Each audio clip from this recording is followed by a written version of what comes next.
Good morning বন্ধুরা। আজ হলো 4 আগস্ট মঙ্গলবার।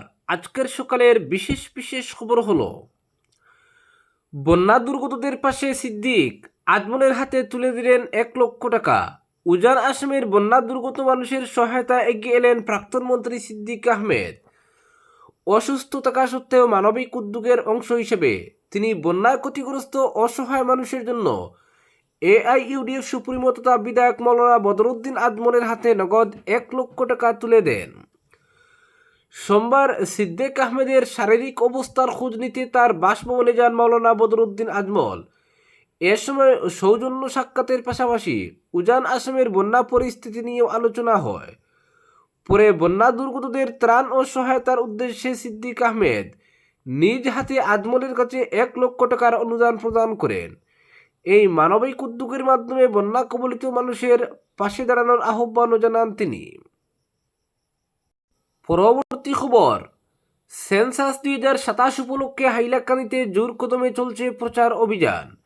সেন্সাস 2027-এর সেলফ এনুমারেশন পর্বকে সফল করতে হাইলাকান্দি জেলা জুড়ে ব্যাপক জনসচেতনতামূলক প্রচার অভিযান চলছে। জেলা প্রশাসনের উদ্যোগে বিভিন্ন মাধ্যমে সাধারণ মানুষকে সেলফ এনুমারেশনে অংশগ্রহণের জন্য উদ্বুদ্ধ করা হচ্ছে। প্রসঙ্গত, রবিবার জেলা আয়ুক্ত জয় বিকাশ আনুষ্ঠানিকভাবে 2টি প্রচার গাড়ির যাত্রার সূচনা করেন। এই প্রচার গাড়িগুলি জেলার বিভিন্ন প্রান্তে ঘুরে জনগণনার সেলফ এনুমারেশন সংক্রান্ত বার্তা পৌঁছে দিচ্ছে। এছাড়াও হাইলাকান্দি রাজস্ব সার্কেলের উদ্যোগে মাইক যুগে বিভিন্ন এলাকায় জনসচেতনতামূলক প্রচার অব্যাহত রয়েছে। সেলফ এনুমারেশন প্রক্রিয়া, এর গুরুত্ব এবং নির্ধারিত সময়ের মধ্যে তথ্য প্রদান বিষয়ে সাধারণ মানুষকে সচেতন করা হচ্ছে। অন্যদিকে জেলা আয়ুক্ত কার্যালয়ে স্থাপিত এনুমারেশন সেন্টার ও হেল্প ডেস্কে আগত নাগরিকদের সেলফ এনুমারেশন সংক্রান্ত প্রয়োজনীয় তথ্য, পরামর্শ ও কারিগরি সহায়তা প্রদান করা হচ্ছে।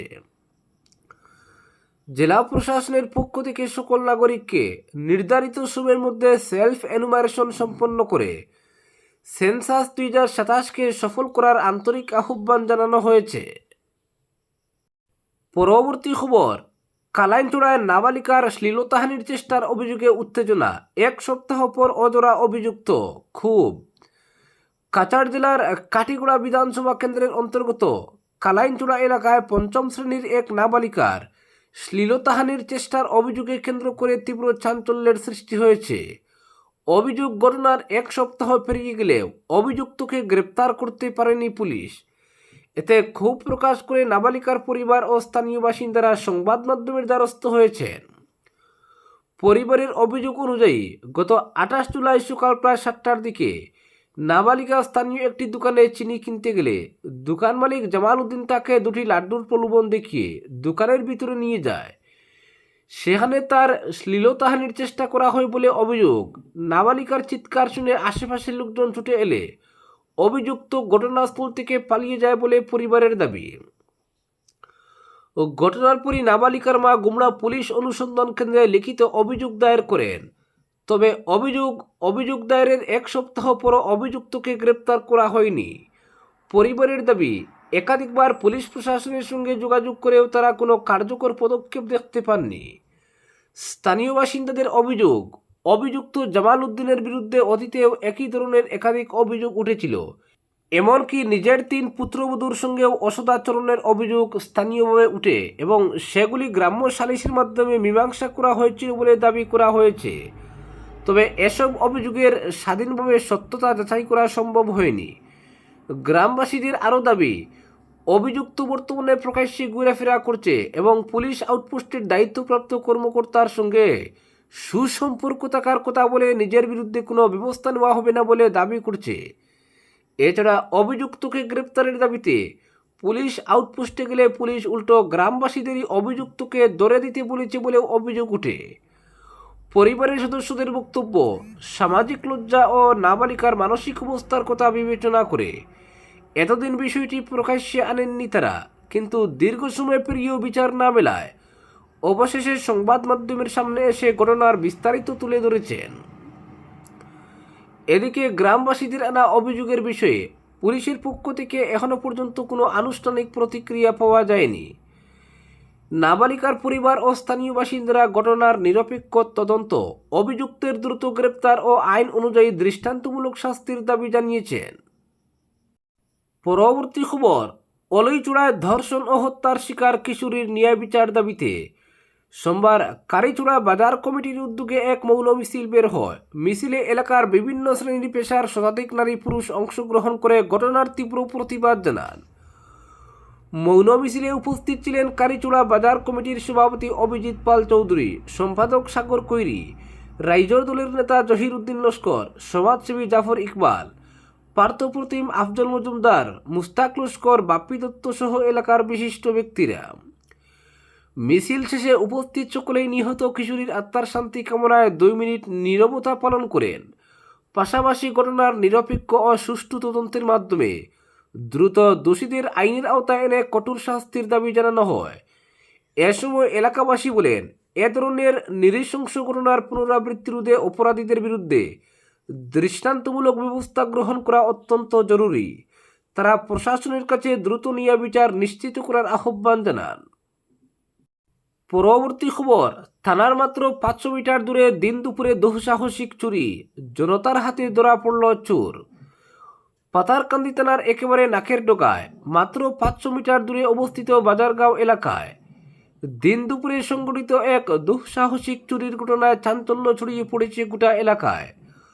গৃহস্থের অনুপস্থিতির সুযোগ নিয়ে সংঘবদ্ধ চোরের দল বাড়িতে ঢুকে মূল্যবান সামগ্রী হাতিয়ে নেওয়ার চেষ্টা করে, তবে পালানোর সময় স্থানীয়দের তৎপরতা এক অভিযুক্ত হাতে নাতে ধরা পড়ে। ধৃত ব্যক্তি প্রথমে নিজের পরিচয় গোপন করতে ভুয়া নাম বললেও পুলিশের জিজ্ঞাসাবাদে বেরিয়ে আসে তার প্রকৃত পরিচয়। এই ঘটনাকে কেন্দ্র করে এলাকার বাসিন্দাদের মধ্যে নিরাপত্তা নিয়ে নতুন করে উদ্বেগ তৈরি হয়েছে। জানা গেছে, ঘটনাটি ঘটেছে রাজারগাঁও এলাকার বাসিন্দা বিমল সিনহার বাড়িতে।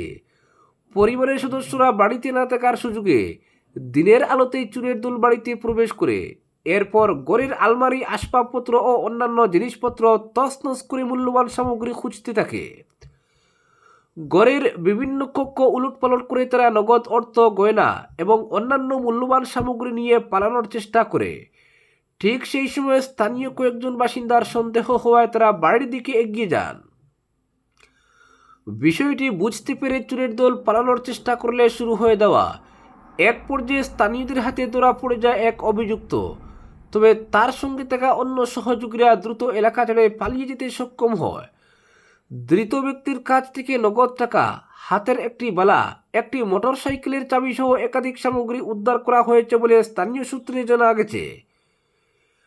আটক হওয়ার পর স্থানীয়দের জিজ্ঞাসাবাদে সে নিজের নাম রাজু দাস বলে দাবি করে, পাশাপাশি রঞ্জিত নামের এক ব্যক্তির সঙ্গে চুরি করতে এসেছিল বলেও জানায়। কিন্তু তার কথাবার্তায় অসঙ্গতি লক্ষ্য করে স্থানীয়রা সঙ্গে সঙ্গে পাতারকান্দি থানায় খবর দেন। খবর পেয়ে দ্রুত ঘটনাস্থলে পৌঁছায় পাতারকান্দি থানার পুলিশ। অভিযুক্তকে থানায় নিয়ে গিয়ে কড়া জিজ্ঞাসাবাদ চালানো হলে একে একে বেরিয়ে আসে আসল তথ্য।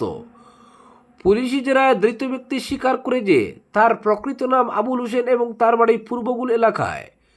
জনতার হাত থেকে বাঁচতে এবং নিজের পরিচয় গোপন করতে সে প্রথমে ভুয়া নাম ব্যবহার করেছিল বলে পুলিশকে জানায়। পুলিশি তদন্তে আরও জানা যায়, চোরের দলটি AS11X 4955 নম্বরের একটি TVS মোটরসাইকেল করে এলাকায় আসে। পরে তল্লাশি চালিয়ে রাজারগাঁও এলাকার রাস্তা থেকে মোটরসাইকেলটি উদ্ধার করে পুলিশ। উদ্ধার হওয়া বাইকটিও তদন্তের আওতায় আনা হয়েছে এবং সেটির মালিকানা ও ব্যবহারের বিষয়ে খতিয়ে দেখা হচ্ছে। এলাকার বাসিন্দাদের অভিযোগ, সাম্প্রতিক সময়ে পাতারকান্দি অঞ্চলে চুরির ঘটনা আশঙ্কাজনকভাবে বেড়ে গেছে। আগে রাতের অন্ধকারে চুরির ঘটনা ঘটলেও এখন দিন দুপুরে সংঘবদ্ধ চোরের দল সক্রিয় হয়ে উঠেছে। এতে সাধারণ মানুষের মধ্যে আতঙ্ক তৈরি হয়েছে। স্থানীয়দের দাবি, নিয়মিত পুলিশি টহল আরও জোরদার করা, সন্দেহভাজন অপরাধীদের উপর নজরদারি বৃদ্ধি এবং এই ঘটনার সঙ্গে জড়িত পুরো চক্রটিকে দ্রুত গ্রেপ্তার করতে হবে। পাতারকান্দি থানার পুলিশ জানিয়েছে, ধৃত অভিযুক্তকে জিজ্ঞাসাবাদ করে পলাতক সহযোগীদের পরিচয় জানার চেষ্টা চলছে। একই সঙ্গে চুরি হওয়া অন্যান্য সামগ্রী উদ্ধারের লক্ষ্যে একাধিক স্থানে তল্লাশি অভিযান চালানো হচ্ছে। তদন্তের স্বার্থে বিভিন্ন দিক খতিয়ে দেখা হচ্ছে এবং খুব শীঘ্রই ঘটনার সঙ্গে জড়িত অন্যদেরও আইনের আওতায় আনা হবে বলে পুলিশ আশাবাদী। আজকের বিশেষ সংবাদ এখানেই সমাপ্ত।